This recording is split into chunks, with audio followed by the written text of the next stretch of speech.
Students, I hope आप सभी अच्छे होंगे। Welcome to my YouTube channel. इस वीडियो में हम बात करेंगे फर्दर राउंड के काउंसलिंग के बारे में और क्या ऐसे मिस्टेक्स हैं जो आपको अवॉइड करना चाहिए अगर आप थर्ड राउंड के काउंसलिंग के बाद नीट यूजी काउंसलिंग 2025 में आप पार्टिसिपेट कर रहे हैं। तो ओके, सो डिटेल डिस्कशन करेंगे इसमें और आपके लिए ये फर्दर एक इंपॉर्टेंट हेल्पफुल वीडियो होगा जिससे आप फर्दर अगर पार्टिसिपेट करना चाहते हैं नीट यूजी काउंसलिंग 2025 में तो आपको यहाँ से काफ़ी हेल्प मिलेगा एंड काफ़ी कुछ सीखने को भी मिलेगा। तो वीडियो को लास्ट तक देखना एंड फर्स्ट टाइम आप चैनल पे विजिट कर रहे हो तो प्लीज़ सब्सक्राइब कर लेना एंड टेलीग्राम चैनल को भी आप ज्वाइन कर सकते हो। वहाँ पे भी आपको इंपॉर्टेंट अपडेट सबसे पहले मिल जाते हैं। ओके, तो स्टार्ट करते हैं। यहाँ पे बात कर लेते हैं। अभी थर्ड राउंड की काउंसलिंग ऑन गोइंग है। ओके, आपको पता होगा कि एमसीसी ने अपने शेड्यूल एक्सटेंड की थी जिसके वजह से सभी स्टेट की जो शेड्यूल होती है वो आपको पता है कि एमसीसी की अलॉटमेंट के बाद ही स्टेट की अलॉटमेंट होती है एवरी राउंड की, ये रूल है। ओके, तो स्टेट की यहाँ पर एमसीसी की जैसी अलॉटमेंट आ चुकी है यहाँ पर और स्टेट की जो भी अलॉटमेंट है उसके बाद पब्लिश होगी। डेट एक्सटेंड हुई थी यहाँ पर जिसके वजह से फर्दर डिले हो रही हैं। तो यहाँ पर थर्ड राउंड की जब अलॉटमेंट हो जाएगी, ऑलरेडी आपने पार्टिसिपेट कर लिया होगा थर्ड राउंड के काउंसलिंग में जिसने भी प्लान किया होगा एंड यहाँ पर अब रिजल्ट के अलॉटमेंट की वेट कर रहे होंगे जो भी स्टूडेंट थर्ड राउंड में पार्टिसिपेट कर रहे हैं। ओके, तो थर्ड राउंड की यहाँ पर अगर मैं पार्टिकुलरली बात कर रूँ तो अगर थर्ड राउंड में आपने पार्टिसिपेट किया है, चॉइस फिलिंग कर दिया है, किसी स्टेट के काउंसलिंग के आप रिजल्ट की वेट कर रहे हैं या एमसीसी के कॉलेज में एमसीसी की काउंसलिंग में आपको अलॉटमेंट हुई है या नहीं हुई है, ये दो डिफरेंट केसेस हो सकते हैं। तो अगर आपको एमसीसी में अलॉटमेंट हो जाता है एंड आपको डिजायर्ड कॉलेज मिल जाता है तो आप वहाँ पर जो फर्दर प्रोसेस है डॉक्यूमेंट वेरिफिकेशन की रिपोर्टिंग की वो आप कंप्लीट कर सकते हैं एंड आप अपनी एडमिशन प्रोसीजर कंप्लीट कर सकते हैं। तो यहाँ पर फर्स्ट जो बात कर लेते हैं एमसीसी के रिगार्डिंग बात कर लेते हैं कि यहाँ पर 2-3 क्या क्राइटेरिया हो सकते हैं। अगर आपको यहाँ पर अलॉटमेंट हो गया है तो आपको फर्दर प्रोसीजर पता है कि यहाँ पर डीवी करा लेनी है, डॉक्यूमेंट वेरिफिकेशन, फ़ी सबमिट कर लेना है एंड उसके बाद आपकी एडमिशन प्रोसेस कंप्लीट हो जाती है। सेकंड बात कर लेते हैं, अगर नहीं अलॉट होता है तो यहाँ पर आप फर्दर एक स्टे राउंड काउंसलिंग की यहाँ पर ऑप्शन बचता है, उसके बारे में डिस्कशन करेंगे। इन केस आपने अपग्रेडेशन किया था सेकेंड राउंड से आपने थर्ड राउंड में अपग्रेडेशन किया था एंड कॉलेज अगर अपग्रेड हो गया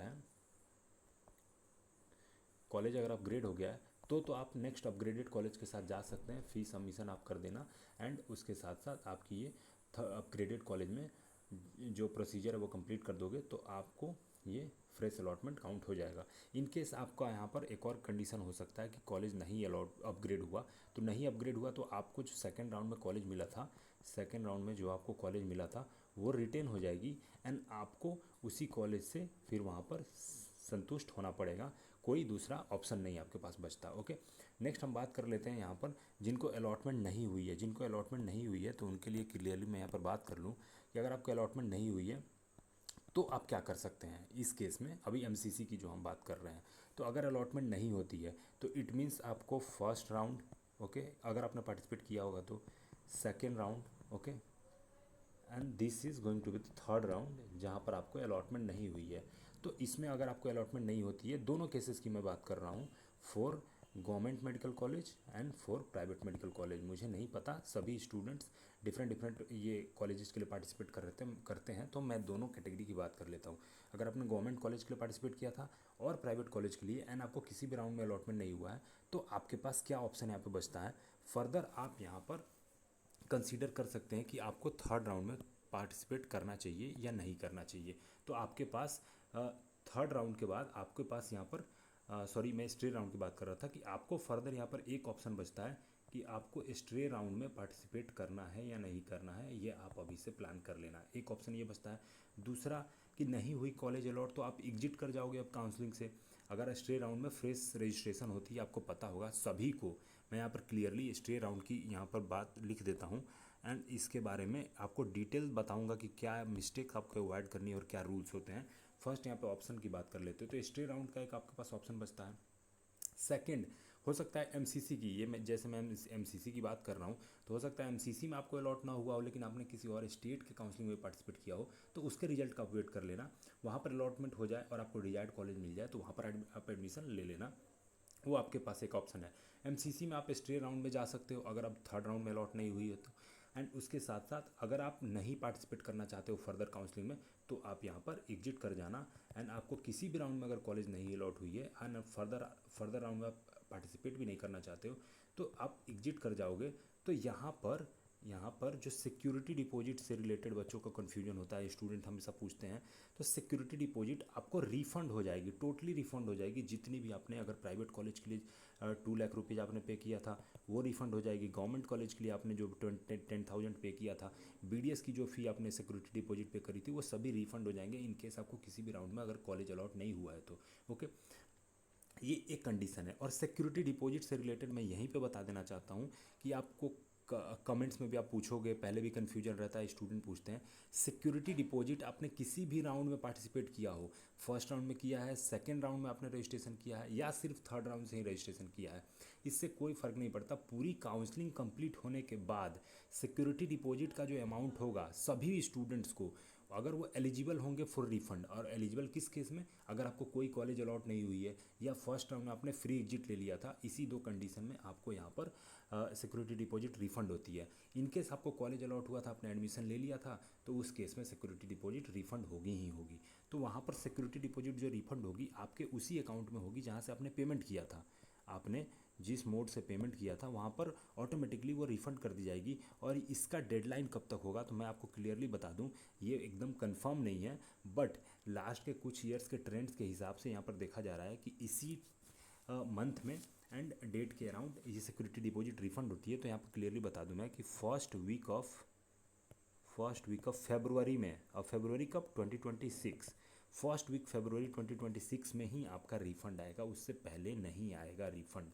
और ये किसी भी स्टेट की और MCC की, मैं सबकी बात कर ले रहा हूँ, ऑलमोस्ट इसी के अराउंड आता है। किसी किसी स्टेट की थोड़ा डिले हो सकता है बट इससे पहले नहीं आएगा, फेब्रुवरी से पहले नहीं आएगा सिक्योरिटी डिपॉजिट रिफ़ंड। तो इसके लिए आप निश्चिंत रहना, बीच में परेशान होने की ज़रूरत नहीं है कि आपके सिक्योरिटी डिपॉजिट रिफ़ंड क्यों नहीं आया, इतने मंथ हो गए, तो ऐसा परेशान नहीं होना है। तो ये हमने बात कर ली। इसके साथ यहाँ पर बात कर लेते हैं, अगर आपने स्टेट काउंसलिंग में पार्टिसिपेट किया होगा, सपोज़ आपने यहाँ पर किसी यूपी में या बिहार में आप पार्टिसिपेट कर रहे हो थर्ड राउंड में, ओके, थर्ड राउंड में, तो उसके अलॉटमेंट के रिजल्ट की आप वेट कर लेना, ओके। एंड उसके अलॉटमेंट के बाद, अलॉटमेंट रिजल्ट पब्लिश होने के बाद यहाँ पर भी वही 3 कंडीशन होते हैं। अगर आपको अलॉटेड है कॉलेज तो आप जाओ, DV कराओ एंड फी सबमिट करो, okay, and admission procedure complete करो। और अगर नहीं अलॉट होता है कॉलेज तो वो एक कंडीशन हो गया, आप एग्जिट कर जाओगे काउंसलिंग से, या फिर आप स्टे राउंड में जा सकते हो काउंसलिंग में, ये आपके पास ऑप्शन है, ओके। एंड अगर आपने अपग्रेड किया था तो नेक्स्ट यहाँ पर आपके पास ऑप्शन है कि अपग्रेड कर सकते हैं आप। एंड अगर आपने अपग्रेड किया है एंड अपग्रेडेड कॉलेज आपको मिल रहा है यहाँ पर, तो आप फर्दर उस कॉलेज में जा करके अपनी rest of the procedure complete करके एडमिशन ले लेना, ओके। ओके, यहाँ तो हमने बात कर ली स्टे राउंड की। सिमिलरली यहाँ पर सेम कंडीशन है, सिक्योरिटी डिपॉजिट की रिफंड जैसे मैंने बात कर ली, उसी आपको ड्यूरेशन में फर्स्ट वीक ऑफ फेब में आपको रिफ़ंड हो जाएगी। एंड रिफ़ंड होने की सिक्योरिटी डिपॉजिट की मैं यहाँ पर बात कर लेता हूँ, सभी स्टूडेंट का कन्फ्यूजन रहता है।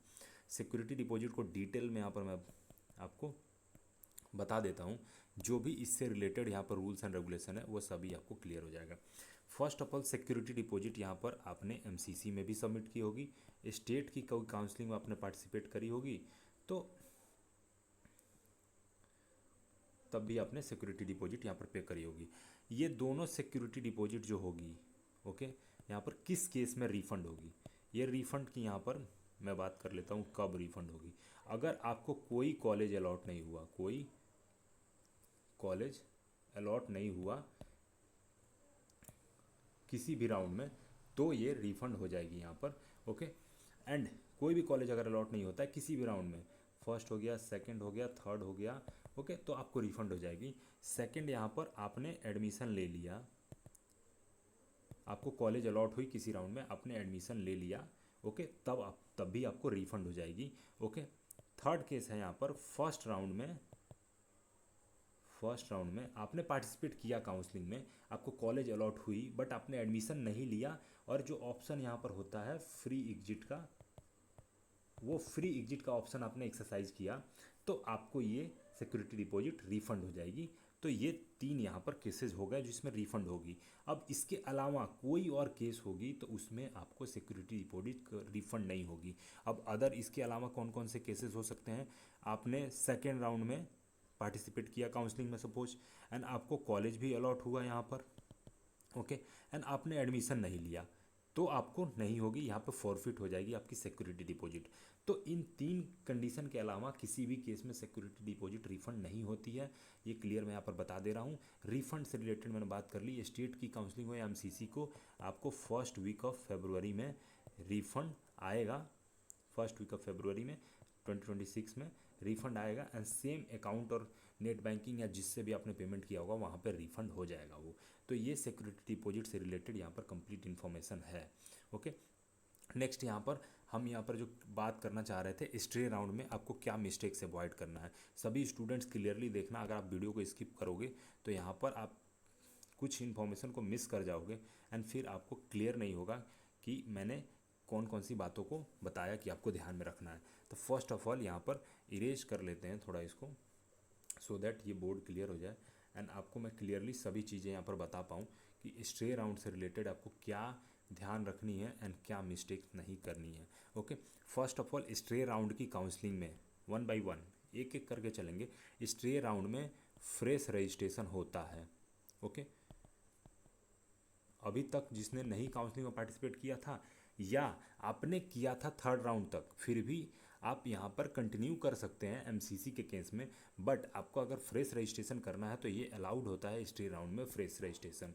और ये स्ट्रे राउंड कम्प्लीटली ऑनलाइन ही होता है, ऑफलाइन कोई भी रिपोर्टिंग नहीं करनी होती है। अगर कोई बोलता है कि स्ट्रे राउंड में आपकी एडमिशन करा देंगे, आप पैसे पे कर दो, तो ऐसे फ्रॉड में आप मत पड़ना। कम्प्लीटली ऑनलाइन होता है स्ट्रे वैकेंसी राउंड, जैसे पहले राउंड्स होते हैं वैसे ही सिमिलर फर्स्ट सेकेंड राउंड की तरह स्ट्रे राउंड होता है। रूल्स थोड़े डिफरेंट होते हैं लेकिन कम्प्लीटली ऑनलाइन होता है।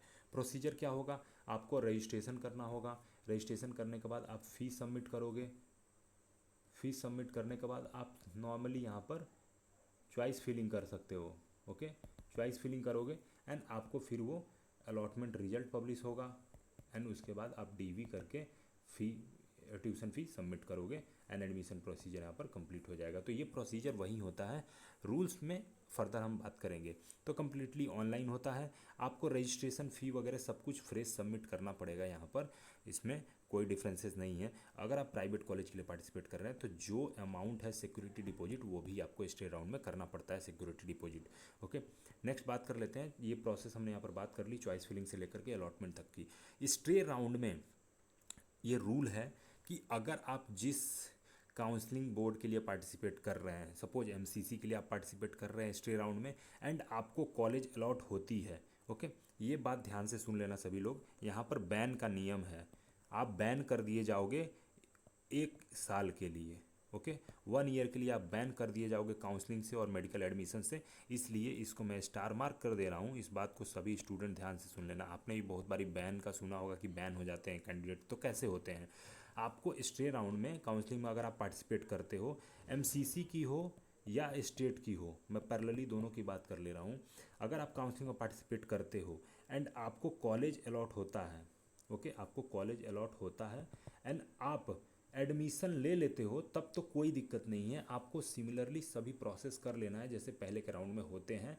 फीस सबमिट करो, डॉक्यूमेंट वेरिफिकेशन कराओ और एडमिशन कंप्लीट हो जाएगी। तो ये फर्स्ट कंडीशन हो गया। सेकंड कंडीशन यहाँ पर ये है कि अगर, पेन मैं चेंज कर देता हूँ, सेकंड कंडीशन यहाँ पर ये है कि अगर आपको कॉलेज अलॉट होती है और आप एडमिशन नहीं लेते हो, ओके, एडमिशन नहीं लेते हो, कॉलेज अलॉट हुआ बट आप एडमिशन नहीं लेते हो, इस केस में आपकी सिक्योरिटी डिपॉजिट रिफ़ंड नहीं होगी। पहली तो बात रिफ़ंड नहीं होगी, एक ये पॉइंट है। दूसरा, आपको एडमिशन, आपको कॉलेज अलॉट हुई, सीट अलॉट हुआ, आपने एडमिशन नहीं लिया, तो आपकी सिक्योरिटी डिपॉजिट तो रिफ़ंड नहीं होगी, साथ में आप बैन कर दिए जाओगे। 2026 में आप नीट के एग्ज़ाम में भी बैठोगे फिर भी आप काउंसलिंग नहीं करा पाओगे इस पार्टिकुलर बोर्ड में। अगर आप एमसीसी में आप बैन होते हो तो एमसीसी के काउंसलिंग में नहीं पार्टिसिपेट कर पाओगे। किसी स्टेट की जैसे यूपी, बिहार या किसी भी स्टेट की आपने काउंसलिंग की और आपने ये प्रोसीजर कर दिया, यहाँ पे ये मिस्टेक कर दिया, तो आप नहीं पार्टिसिपेट कर पाओगे अगले साल उस स्टेट की काउंसलिंग में या फिर एमसीसी की काउंसलिंग में। तो 1 साल के लिए बैन कर दिए जाओगे। तो यहाँ पर इंपॉर्टेंट बात क्या है, इसमें डरने वाली कोई बात नहीं है कि आप बैन कर दिए जाओगे। इंपॉर्टेंट बात जो है उसको मैं बता देता हूँ आपको यहाँ पर क्लियरली, कि अगर आप स्ट्रे राउंड में पार्टिसिपेट कर रहे हो काउंसलिंग में, तो आप पूरी प्लानिंग के साथ पार्टिसिपेट करना। एंड आप डिसाइडेड रहना कि अगर आपको कॉलेज अलॉट होता है, ओके, स्ट्रे राउंड में, अगर आप पहले तो प्लान करके पार्टिसिपेट करना, कैजुअली मत पार्टिसिपेट कर लेना कि चलो यार पार्टिसिपेट कर लेते हैं, कॉलेज मिल जाएगा तो ले लेंगे, नहीं मिलेगा या कॉलेज मिलेगा तो मिलने के बाद देखेंगे सीट कौन सी कॉलेज में मिल रही है। ऐसा नहीं होता, इसमें आपके पास ऑप्शन नहीं रहता। तो आप प्लान करके पार्टिसिपेट करना। जो कॉलेज आप फिल करोगे चॉइसेस, आपको सीट मैट्रिक्स भी अवेलेबल होगी। सीट मैट्रिक्स के अकॉर्डिंग आप देख लेना। अगर आपके डिजायर्ड कॉलेज में सीट नहीं अवेलेबल है और आप सोच रहे हो कि नहीं पार्टिसिपेट करें काउंसलिंग में, तो आप मत करना participate, that is the better option. आप फर्दर राउंड में उसमें जाना ही नहीं। ओके, नेक्स्ट यहाँ पर बात करते हैं, अगर आप पार्टिसिपेट करते हो तो चॉइस फिलिंग अच्छे से करना। जो कॉलेज अलॉट हो आपको, वहाँ पर जा कर के आप अच्छे से सभी प्रोसीजर कंप्लीट करके आप एडमिशन ले लेना। तो यहाँ पर कोई बैन और ऐसी कोई इशू नहीं होगी। ओके, अगर आप प्लान नहीं कर पा रहे हो, बजट का इशू है, प्राइवेट मेडिकल कॉलेज में एडमिशन लेना चाह रहे हो, या यहाँ पर ये भी होगा कि कुछ स्टूडेंट गवर्नमेंट मेडिकल कॉलेज का वेट कर रहे थे लेकिन थर्ड राउंड तक भी गवर्नमेंट सीट अगर नहीं अलॉट हो पाई है, ऐसे स्टूडेंट्स हैं जो 2 और 3 मार्क्स से मिस कर गए होंगे, तो ऐसे स्टूडेंट अभी सबसे ज़्यादा कन्फ्यूज होंगे कि अब मुझे क्या करना है, कि मैं प्राइवेट सीट के लिए पार्टिसिपेट कर लूँ। तो प्राइवेट सीट के लिए आप पार्टिसिपेट कर सकते हो स्ट्रे राउंड में, लेकिन आप वहीं बजट की अपनी प्लान कर लेना। एंड डिजायर्ड कॉलेज में सीट मैट्रिक्स देख लेना कि क्या सीट अवेलेबल हैं उस कॉलेज में जो आप लेना चाहते हो, तभी पार्टिसिपेट करना काउंसलिंग में। ओके, ऐसे कैजुअल मत पार्टिसिपेट कर लेना कि चॉइस फिलिंग कर दिया एंड मिलने के बाद कॉलेज देखेंगे क्या करना है क्या नहीं करना है। तो ये यहाँ पर ऑप्शन हो सकता है आपके लिए। उसके साथ साथ आप एक्सप्लोर कर सकते हो, अगर एमसीसी के स्ट्रे में नहीं पार्टिसिपेट करना है तो यूपी स्टेट के स्ट्रे में पार्टिसिपेट करना हो, या बिहार के स्ट्रे या राजस्थान में करना हो, तो उस पार्टिकुलर स्टेट के स्ट्रे राउंड में आप पार्टिसिपेट कर लेना अच्छे से। एंड वहाँ पर सभी प्रोसीजर कंप्लीट करके आप एडमिशन कंप्लीट कर सकते हो। तो बैन वाला जो नियम था, यहाँ पर क्लियरली बात कर ले रहा हूँ, यहाँ पर बैन वाला जो नियम था उसके बारे में मैं आपको ये बताना चाहता था कि ये मिस्टेक मत करना आप, कि नहीं तो बैन हो जाओगे, तो अगले साल आप नीट काउंसलिंग में पार्टिसिपेट नहीं कर सकते हो और ये दिक्कत हो जाती है यहाँ पर। तो क्लियरली हमने सभी प्रोसीजर के बारे में बात की। एंड यहाँ पर मैं एक एडिशनल बात ये भी बता दूँ कि जो स्टूडेंट्स इस बार गवर्नमेंट मेडिकल कॉलेज का वेट कर रहे थे एंड थर्ड राउंड तक उनको अलाउट नहीं हुआ है, तो ऐसे में डिसर्टेन होने की ज़रूरत नहीं है। आप यहाँ से भी, हो सकता है बहुत सारे ऐसे मेरिटोरियस स्टूडेंट रहते हैं 2-3 मार्क्स से मिस कर गए होंगे, उन सभी स्टूडेंट्स के साथ मेरा सपोर्ट है। आपको मेरे से बात करनी होगी, कोई गाइडेंस चाहिए होगा तो कमेंट्स में आप ज़रूर मेरे से पूछना। I will try to talk to you and मैं आपको गाइड करूँगा। बट यहाँ पर डिसर्टेन होने की ज़रूरत नहीं है, डिस्करेज मत होना। यहाँ पर आप 1-2 दिन ब्रेक ले सकते हैं एंड अपने लिए प्लान कर सकते हैं कि आगे मुझे क्या करना है। फर्दर अगर आप एक अटेम्प्ट और देना चाहते हैं तो उसके लिए भी आप अच्छे से खुद को मोटिवेट करके प्लान करके एंड फर्दर आप स्टेप ले सकते हैं। लाइफ बहुत बड़ा है, बहुत सारे एग्ज़ाम्स हैं, बहुत जर्नी में बहुत ऐसे स्टेज आएंगे जहाँ पर कभी हम कुछ अचीव करते हैं, कुछ चीज़ें छूट जाती हैं, बट ऐसा नहीं है। आप सक्सेसफुल हो, यहाँ तक आप पहुँचे हो, इतनी मेहनत आपने करी है, कुछ मार्क्स से आपके अगर रह जाते हैं government seat, it doesn't mean कि आप डिजर्व नहीं करते। आप सभी मेरिटोरियस स्टूडेंट हो, आप में टैलेंट है, वो आपने इतनी मेहनत करके अपने आप को बिल्ड किया है, किसी लेवल तक पहुंचाया है, तो आप डिजर्व करते हो। ये नहीं मिलेगा तो कुछ और बेटर मिलेगा। हो सकता है आप थोड़ा और एफर्ट दे दो तो हो सकता है अगले साल इससे बेटर कुछ मिल जाए। तो हमेशा अपने आप को इनकरेज करना, क्योंकि खुद का मोटिवेशन खुद से आता है। आपको कोई दूसरा पड़ोसी या कोई और बोलने नहीं आएगा कि आपने बहुत अच्छा किया या बहुत ख़राब किया। आपके अंदर जो मोटिवेशन होना चाहिए वो हमेशा रहना चाहिए, और खुद का सबसे बड़ा सपोर्ट सिस्टम आप खुद बनो, सो दैट आपको कहीं भी कोई किसी की डिपेंडेंसी ना फील हो। तो इससे मैं यहाँ पर इस वीडियो का एंड करता हूँ कि आप प्लान कर सकते हैं फर्दर एंड ऑल्टरनेटिव भी देख सकते हैं। ओके, फर्दर मुझसे बात करनी होगी तो एज़ यू नो आपको यूट्यूब चैनल के अबाउट सेक्शन में बहुत सारे लिंक्स हैं, वहाँ से कांटेक्ट कर सकते हैं, कमेंट्स में पूछ लेना, टेलीग्राम चैनल ज्वाइन कर लेना। वहाँ पर भी इनकेस अगर आप नहीं पे कर पाओगे नॉमिनल फ़ी, फिर भी मैं फ्री गाइडेंस आपको प्रोवाइड कर दूंगा। This is it, thank you so much for watching. Please subscribe and share कर देना। चैनल को भी आप सपोर्ट कर सकते हो, मुझे भी इंकरेजमेंट मिलती है सो दैट कि मैं यहाँ पर और स्टूडेंट कम्युनिटी के लिए वर्क कर पाऊँ। Thank you so much, please subscribe.